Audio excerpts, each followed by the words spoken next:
আপনার মোবাইলেরও কি internet speed একটু স্লো কাজ করতেছে?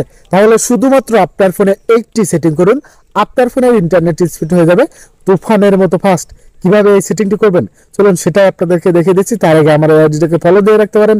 এমন সব ইম্পর্টেন্ট টিপস অ্যান্ড ট্রিক্সের ভিডিও কিন্তু আমি প্রতিনিয়ত দিয়ে থাকি, যা আপনাকে পরবর্তীতে অনেক কাজে আসতে পারে। তো এর জন্য শুরুতে আপনাদের মোবাইলের সেটিংসে চলে আসবেন, দেন এখান থেকে নেটওয়ার্ক এন্ড ইন্টারনেট অপশনটার উপরে ট্যাপ করে দিবেন। তারপর এখান থেকে মোবাইল নেটওয়ার্কে ট্যাপ করে দিয়ে আপনি যে সিমে নেট ব্যবহার করেন সেই সিমটা আপনি এখান থেকে সিলেক্ট করে নেবেন। তারপরে নিচে পেয়ে যাবেন অ্যাক্সেস পয়েন্ট নেম, এই অপশনটার উপরে ট্যাপ করে দিয়ে উপরে প্লাস আইকন দেখতে পারবেন, এখানে ট্যাপ করে দিবেন। দেন এখানে কিন্তু আপনাদের তিনটা অপশনে কাজ করতে হবে, নেম, এপিএন এবং সার্ভার।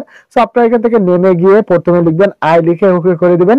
তারপর এখান থেকে এপিএন এ গিয়ে আই লিখে ওকে করে দিবেন। তারপরে নিচে দেখতে পারবেন সার্ভার একটা অপশন রয়েছে, এখানে ট্যাপ করে দিয়ে আপনারা এখানে লিখবেন 5G। 5G লিখে এখান থেকে ওকে করে দিয়ে ডান সাইডের কোণায় 3 ডট লাইন অপশন পেয়ে যাবেন, এখানে ট্যাপ করে দিয়ে এখান থেকে সেভ করে দিবেন। দেন আপনারা এখানে এই যে আইএপিএনটা তৈরি করছেন, এই আইএপিএনটা সিলেক্ট করে দিয়ে আপনাদের ফোনটা একটু রিবুট দিয়ে আপনি আপনার ফোনে ইন্টারনেট ব্যবহার করেন, আপনার মোবাইলের ইন্টারনেট স্পিড হয়ে যাবে কিন্তু তুফানের চেয়ে ফাস্ট। না অবশ্যই করে দেখেন, রেজাল্ট আপনি নিজেই পেয়ে যাবেন। That's it.